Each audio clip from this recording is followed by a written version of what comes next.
Coach Guy Shaver's with us, just finished off a big win against Northeast Guilford, and big games these two schools, and your team unbeaten now in the season. Got to feel good about getting a win tonight here in this nice, beautiful gym. Good crowd on hand tonight to see you guys play, and Terrell Leech started out slow, then he warmed up, and you guys took care of business, and for some reason, that's something you guys have been doing this year. Maybe as in years past, maybe you didn't, but this year, this team plans, it must be the chemistry, it must be something, the discipline. These guys are playing very good together this year, Coach. Definitely. These guys came together this summer. They were young. We'd lost the 8 seniors. It's well documented. They believed from day one. And I told everybody, my principal, my AD, if we went 0-24, I love this group. And they saw it last year. They went 19-3 on the JV, pulled the guys up. And it was just a matter of getting over the fear factor from playing JV to varsity. But they really have stepped up their games, and they believe in each other. They love spending time together. They love sharing the ball. They love everything they're doing together. You've been at the game for years, UNCG, at the Sportsplex, seen you a lot of places over the years. What causes a team to finally get it and say, we need to play hard and play team ball instead of playing our own game, and then they begin to realize they can find success if they play as a team? What causes that light to go off and finally reach that realization that that's the way to play? Well, I believe it's just consistency.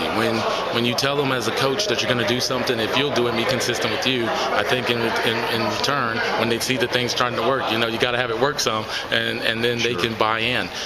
Once you have something, solid things, we tell people about our program, we want to put pressure on both sides. We told them that we want to run, we want to defend, we want to do these things. When they see the things start to work, they can get a good taste of what it's going to be like and what it's going to take to be successful. And I think success breeds success. And you can just kind of throw the records aside. All in all, this has just been a great year all the way around for your team. Terrell Leech has had a well-documented season. Got up to a slow start tonight, but you look for players like that to get off to a slow start. After a while, they do kick it in gear. He did that tonight. He had a great game, a solid game as always by KJ Langley. And DJ Chambly has been a kid the past couple of weeks that has really found that open space for you. He's found a way to get you buckets, and he's contributing too. You're not getting it from just one guy. It's just not Leech. It's a team effort. Absolutely. Usually you can throw Ben Ferguson in there too.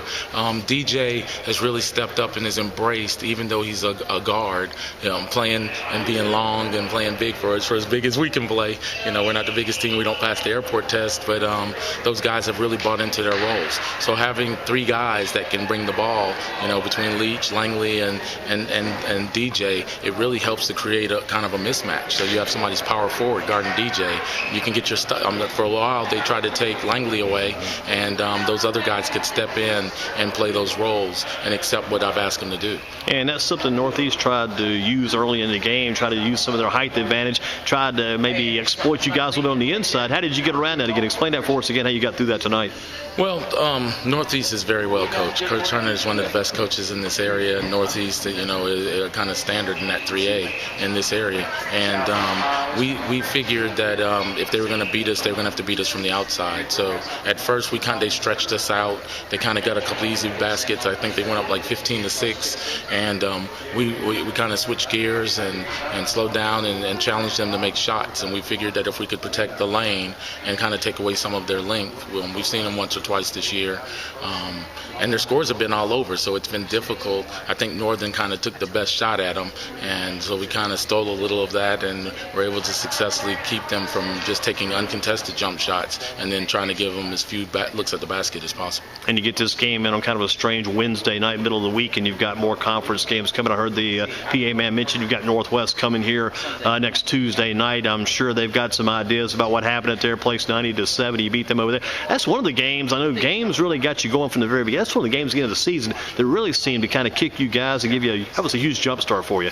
Absolutely. We circled the Northwest game as one. We knew we had to protect against their jump shooters, and we figured if we could play them tough, I thought that was going to be some of our toughest competition in our conference. Them and East Forsyth and now High Point Central stepped up. And as for Northeast, we circled this last June. We told our guys if we can play against guys like that, then we've got a pretty good chance to play against guys. And all year long, like you said, we've played teams bigger than us, faster than us, and we found some way to put it together. And these guys really believe in each other. Some of our toughest games have been in practice. We split the guys up, and somebody's got to guard Terrell every day. Somebody's got to keep Ben from taking those jump shots. We took that approach last June, saying if we can get to the place where we can have at least 8 to 10 people that can come every night and give us something. Whatever your contribution to our body, you might not be the head, but you need a foot to get around. So. And you talked about teams. There might be some teams faster than you, not too many teams quicker than you. The quickness the team has, especially quickness to the basket when it counts, it matters so much in these key games. Guys very quick to the bucket. Well, I think that's one of the things that's turned our program around. We've learned how to utilize our quickness to our advantage. We've always had good speed, and now they've become better basketball players. So as our basketball IQ goes up, playing against the Dudleys and the Greensboro Days during the summer has really helped us. They've been kind of the standard around here for a while. Page, you can throw Grimsley in that boat. We started to mimic some of that and say, you guys are going to have to come in here and work. We're going to have to become more skilled. We're going to have to become more knowledgeable. So during the off season, these guys have really committed. I asked them to come in the fall, they came. I asked them to come in the summer, they came. I asked them to come in the spring, they came. So this unit gelled really quickly, and we just hope that this is a springboard for our program. And as far as the program goes, the fans seem to have really fallen in love with Terrell Leech. I mean, everybody around talking about Terrell. It's a good thing for him too. Senior year couldn't happen at a better time for him, and just want to see him keep that going. And it seems like the program, as you say, definitely growing, and the fans are really embracing this team right now. Well, the phone's been ringing off the hook for Terrell lately. Got a text that UVA would, if he can do what he needs to, would show some interest, at least coming and taking a look, trying to figure out who's this guy scoring all these points. A lot of the teams have showed us love locally. Winston-Salem State, UNCG, some of those guys have started to come around, and the question was, who is this Terrell Leech? Nobody really knew who he was. He had the injury that was well documented also, and on top of that, he just, he's kind of been under the radar. Playing for CP3 and those guys, the talent that they have. He just had to wait for his time, and he's been very patient. And if you watch him play, that's been the story of his career and how he plays this game. He's a patient guy. And a good thing about it, that highlight reel has gotten out. You guys did a good job putting that together. The highlight reel just gets being seen by people over and over again, and they look at that and they can't believe it. That's what's drawing more people out coming to watch your team too. Well, unfortunately, I've got a better one coming. You guys get ready. It froze on me, so got some stuff together, and I'll be putting that out in the next couple of days, and you guys will get a taste of what we've been seeing. So it's kind of funny. When he first started doing what he does, everybody was jumping up and down, and now it's become where they're used to it. Oh, yeah, they check him off in the stands on their score sheet. He's got to get at least 2 or 3 major dunks each game now. And the thing about you too, you've done a good job. Many times I've noticed you just kind of step back and kind of let the players soak all this in. Then you come along and kind of take care of business, kind of behind, and kind of letting these guys enjoy the ride, you might say, while they're doing all this year. Absolutely. Well, I know my coach in high school. I played at Wilmington, New Hanover, and it was all about the team and all about the program.